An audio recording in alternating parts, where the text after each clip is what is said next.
नमस्कार दोस्तों, स्वागत है आपका आपके अपने YouTube चैनल अनवित शिक्षा पर। आज हम तीनों यानी मैं, आप और अनवित शिक्षा मिलकर करने वाले हैं क्लास 11th अंतरा गद्य खंड टर्म 2 का चैप्टर खाना बदोश। आपको आपकी स्क्रीन पर दिख रहे हैं ओम प्रकाश वाल्मीकि जी। खाना बदोश कहानी है ओम प्रकाश वाल्मीकि जी की लिखी हुई और बहुत ही संवेदनशील कहानी, बहुत ही बेहतरीन कहानी। तो चलिए हम शुरू करते हैं। इस वीडियो में दोस्तों हम क्वेश्चन आंसर नहीं करेंगे। इस वीडियो में हम जो आपका चैप्टर है खाना बदोश, उसकी समरी और इम्पॉर्टेंट की नोट्स करेंगे। अगर आपको इस चैप्टर के क्वेश्चन आंसर भी चाहिए, इम्पॉर्टेंट क्वेश्चन आंसर जो आपके एग्ज़ाम की दृष्टि से बहुत ही महत्वपूर्ण प्रश्न उत्तर हैं, अगर आपको वो भी चाहिए और तो आप उस क्वेश्चन आंसर्स का जो वीडियो है वो इस वीडियो के डिस्क्रिप्शन बॉक्स में जाकर देख सकते हैं। वहाँ मैंने लिंक प्रोवाइड करवा दिया है। तो चलिए हम समरी करते हैं इस चैप्टर।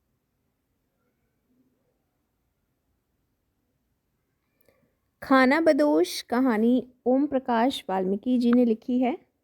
सबसे इम्पॉर्टेंट चीज़, आप जब भी कोई चैप्टर करें तो आप ज़रूर ध्यान रखें सबसे पहले उस चैप्टर के जो चैप्टर है उसके लेखक का नाम, उसकी विधा और उसकी भाषा। तो इस कहानी यानी खाना बदोश जो आपकी कहानी है, इसके लेखक हैं ओम प्रकाश वाल्मीकि जी। इसकी विधा है कहानी और जो भाषा है वो सामान्य हिंदी है, साधारण हिंदी। तो इसमें क्या बताया है कहानी में, इस कहानी में कहानीकार ने मजदूरी करके किसी तरह गुजर बसर कर रहे मजदूर वर्ग के, जो इम्पोर्टेंट लाइन है ये, मजदूर वर्ग के शोषण और यातना को चित्रित किया गया है। क्या बताया गया है इस कहानी में, जो हमारा मजदूर वर्ग है वो किस तरह का शोषण झेलता है, किस तरह की यातनाओं से गुजरता है, ये बताया गया। साथ ही साथ उच्च जाति और नीच जाति के बीच की गहरी खाई को भी दिखाया गया। यानी कि दो मेन चीज़ें जो इस चैप्टर में दिखाई गई, ओम प्रकाश वाल्मीकि जी ने जो इस कहानी में दिखाने की कोशिश की, वो है मजदूर वर्ग का शोषण और यातना जो हमारा मजदूर वर्ग झेलता है, और साथ ही साथ उच्च जाति और निम्न जाति के बीच जो एक गहरी खाई है, समाज में जो एक गहरी खाई व्याप्त है, उसको दिखाया गया। इस पार्ट में ओम प्रकाश वाल्मीकि जी ने मजदूरों के ऊपर हो रहे शोषण को दर्शाया है। क्या कहानी है देख लेते हैं। कहानी है सुकिया और मानो की। सुकिया और मानो जो है वो असगर ठेकेदार के साथ तरक्की की आस लेकर गांव छोड़कर ईंट के भट्टे पर काम करने आए थे। ठीक है, सुकिया और मानो जो है दो पति पत्नी, वो असगर ठेकेदार नाम के व्यक्ति के साथ में अपना गांव छोड़कर मन में तरक्की का सपना लेकर उस ठेकेदार के साथ ईंट के भट्टे पर काम करने आते हैं। भट्टी पर मोरी का काम सबसे खतरनाक था। मोरी क्या है? ईंटें पकाने के लिए कोयला, बुरादा, लकड़ी और गन्ने की बाली को मोरियों के अंदर डालना होता है। यानी कि ईंटें पकाने के लिए जो एक जगह ऐसी बनी होती है जिसे मोरी कहते हैं, जिसके अंदर कोयला, बुरादा, लकड़ी की चीज़ें डाली जाती हैं, जिससे आग जलाई जाती है बेसिकली। छोटी सी असावधानी मौत का कारण बन सकती थी। असगर ठेकेदार ने सुकिया और मानो के एक सप्ताह के काम से खुश होकर उन्हें सांचे पर ईंट पाथने का काम दे दिया था। यानी कि उनके काम से खुश होकर ठेकेदार ने क्या किया था, उनको मोरी के काम से हटा दिया था और ईंटें पाथने का काम दे दिया था। भट्टे पर दिन तो गहमा गहमी वाला होता था, लेकिन रात होते ही भट्टा अंधेरे की गोद में समा जाता था। मानो भट्टे के माहौल से तालमेल नहीं बिठा पाई थी। उसे भट्टे का जो माहौल था वो पसंद नहीं आ रहा था, इसलिए खाना बनाते समय चूल्हे से आती चिटपिट की आवाज़ों में उसे अपने मन की दुश्चिंताओं और आशंकाओं की आवाज़ सुनाई देती थी। मानो के मन में शारीरिक शोषण का डर था, बात न मानने पर प्रतिकूल व्यवहार की घबराहट थी। यानी कि कहीं ना कहीं जो हमारा मजदूर वर्ग है, जो महिलाएं हैं स्पेशली, वो किस तरह की दिक्कतें झेलती हैं ये दिखाया गया मानो के माध्यम से। जो मानो है उसके मन में कहीं ना कहीं ये डर था कि उसका शारीरिक शोषण किया जा सकता है। यदि तरक्की करनी है तो शहर में रहना पड़ेगा। उसके मन में कहीं ना कहीं ये चीज़ भी थी कि अगर मुझे तरक्की करनी है तो मुझे शहर में रहना पड़ेगा। पहले महीने ही सुकिया ने कुछ रुपए बचा लिए थे, जिन्हें देखकर मानो खुश थी। दोनों ने ज़्यादा पैसे कमाने के लिए अधिक काम करना शुरू कर दिया था। राइट। उनके साथ एक छोटी उम्र का लड़का जसदेव भी काम करता था। एक दिन भट्टे के मालिक मुख्तार सिंह की जगह उनका बेटा सूबे सिंह भट्टे पर आया। ये इंपॉर्टेंट क्वेश्चन है, 1 नंबर में 2 नंबर में पूछा जाता है कि भट्टे का मालिक कौन था या भट्टे के मालिक के बेटे का क्या नाम था। उसी भट्टे पर एक जसदेव नाम का लड़का भी काम करता था और भट्टे का जो मालिक था उसका नाम मुख्तार सिंह था। एक दिन मुख्तार सिंह की जगह उसका बेटा सूबे सिंह भट्टे पर काम करने आया। सूबे सिंह के भट्टे पर आने से भट्टे का माहौल ही बदल गया। उसके सामने असगर भी भीगी बिल्ली बन जाता था। असगर कौन था? जो वहाँ भट्टे पर ठेकेदार था। सूबे सिंह के सामने असगर भी भीगी बिल्ली बन जाता था। भट्टे पर काम करने वाली किसनी को सूबे सिंह ने अपने जाल में फंसा लिया था। किसनी उसके साथ शहर भी कई कई दिन के लिए चली जाती थी। दोस्तों यहाँ पर वाल्मीकि जी ने, ओम प्रकाश वाल्मीकि जी ने क्या दिखाने की कोशिश की है कि किस तरह से जो उच्च वर्ग के लोग हैं, जो ठेकेदार या जो मालिक लोग हैं, वो किस तरह से गरीब मज़दूरों का शोषण करते हैं, किस तरह से जो मज़दूर स्त्रियां हैं उनका शारीरिक शोषण किस तरह से किया जाता है। उन्होंने ये दिखाने की कोशिश की है। किसनी के माध्यम से उन्होंने बताया है कि भट्टे पर काम करने वाली एक किसनी नाम की स्त्री, एक किसनी नाम की मज़दूर स्त्री जो थी, उसे सूबे सिंह ने अपने जाल में फंसा लिया था और किसनी को इस तरह से फंसा लिया था कि वो कई कई दिन के लिए सूबे सिंह के साथ शहर भी चली जाती थी। उसका पति महेश मन मार कर रह जाता था।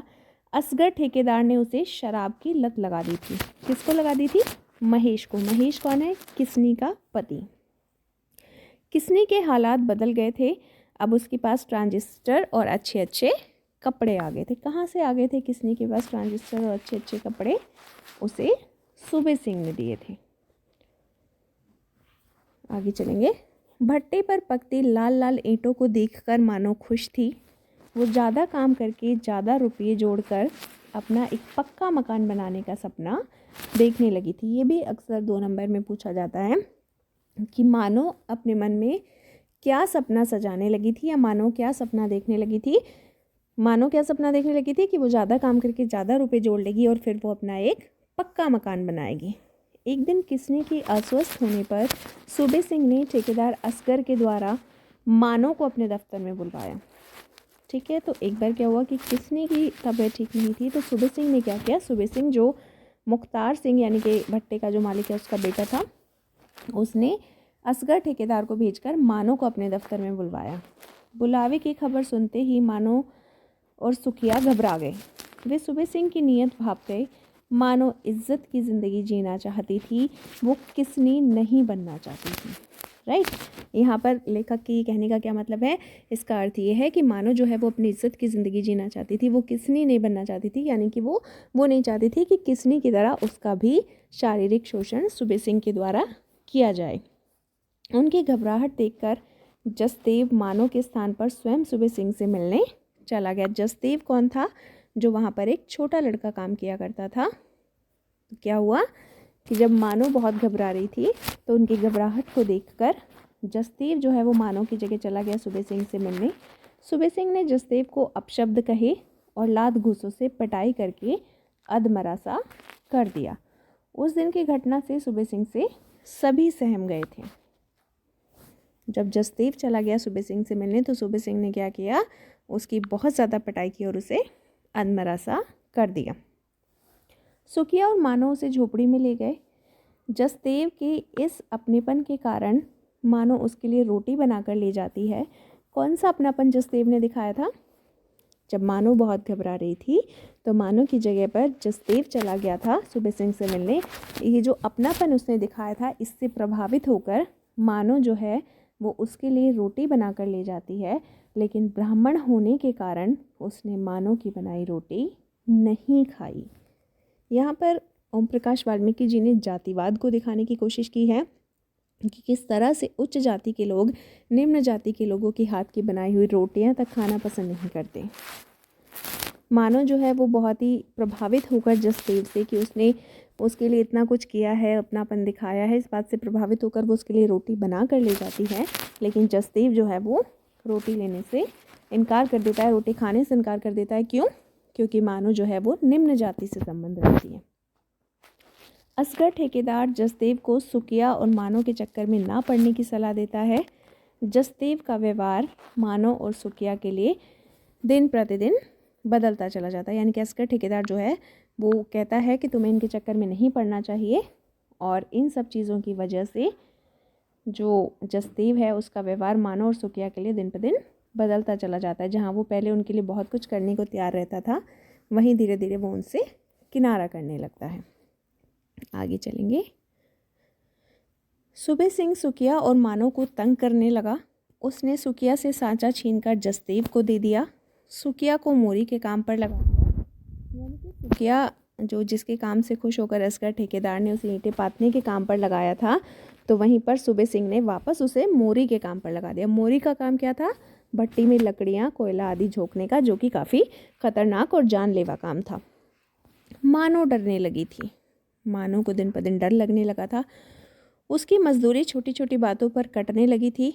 जसदेव भी मानो पर हुक्म चलाने लगा था। जसदेव जो पहले फेवर किया करता था मानो और सुकिया का, धीरे धीरे वो भी मानो पर हुक्म चलाने लगा। एक दिन मानो ने पाथी ईंटों को सूखने के लिए आड़ी तिरछी जालीदार दीवारों के रूप में लगा दिया। अगले दिन सुबह जल्दी काम पर गई तो वहाँ पहुंचकर देखा कि पहले दिन की ईंटें जो हैं वो टूटी पड़ी हैं। यानी कि पहले दिन उसने जितनी मेहनत की थी, जितनी ईंटें लगाई थी, वो सब टूटी पड़ी थी। मानो दहाड़े मार कर रोने लगी। उसकी आवाज़ सुनकर सभी मजदूर इकट्ठे हो गए। आवाज़ सुनकर सुकिया भी वहाँ आया और टूटी ईंटें देखकर उसे कुछ समझ में नहीं आया। असगर ठेकेदार ने टूटी हुई ईंटों की मजदूरी देने से साफ इनकार कर दिया। यानी कि उस बेचारी ने पहले दिन जितनी मेहनत की थी, जितनी ईंटें बनाई थी, वो सब रात को किसी ने तोड़ दी और बाद में अगले दिन उसे उन टूटी ईंटों की मजदूरी देने से भी इनकार कर दिया गया। सुकिया और मानो दोनों बुरी तरह टूट गए थे। दोनों वहाँ से अगले काम के लिए निकल पड़े थे। भट्टा उन्हें अपनी खानाबदोश ज़िंदगी का एक पड़ाव लग रहा था। मानो को लग रहा था कि जसदेव उन्हें रोक लेगा। जसदेव के चुप रहने से उसका विश्वास टूट गया। जब सुकिया और मानो जो है वो भट्टे के माहौल से परेशान हो गए, तो दोनों ने वहाँ से जाने का फैसला कर लिया और दोनों वहाँ से निकल पड़े। भट्टा उन्हें अपनी खानाबदोश ज़िंदगी का एक पड़ाव लग रहा था। उन्हें लग रहा था कि जो उनकी खानाबदोश ज़िंदगी है, यानी कि जो एक स्थान से दूसरे स्थान पर भटकने वाली ज़िंदगी है, शायद उसका पड़ाव उन्हें मिल गया है, शायद उसकी मंजिल उन्हें मिल गई है। लेकिन ऐसा नहीं हुआ। जब उन्होंने जाने का फ़ैसला किया तो मानो को लग रहा था कि जसदेव उन्हें रोक लेगा, लेकिन जसदेव चुप रहा। जसदेव के चुप रहने से मानो का विश्वास टूट गया। टूटे हुए सपनों के कांच उसकी आंखों में चुभने लगे। एक दिशाहीन यात्रा के लिए वे निकल पड़े। दोस्तों, ये है आपका अपना चैनल अनवी शिक्षा। लाइक करें, शेयर करें और सब्सक्राइब तो ज़रूर करें, ताकि इसी तरह का स्टडी मटेरियल, इसी तरह के नोट्स, इसी तरह के question answer, model test paper, CBSE से आने वाली अपडेट्स, क्वेश्चन पेपर, उनके आंसर कीज़, ना सिर्फ हिंदी के लिए बल्कि आपके सभी सब्जेक्ट के लिए आपके पास सबसे पहले पहुंच सकें। इसके लिए आप अनवी शिक्षा को ज़रूर सब्सक्राइब करें। वीडियो पसंद आया है तो लाइक करें, शेयर करें अपने दोस्तों के साथ, साथियों के साथ, क्लासमेट्स के साथ। Thank you.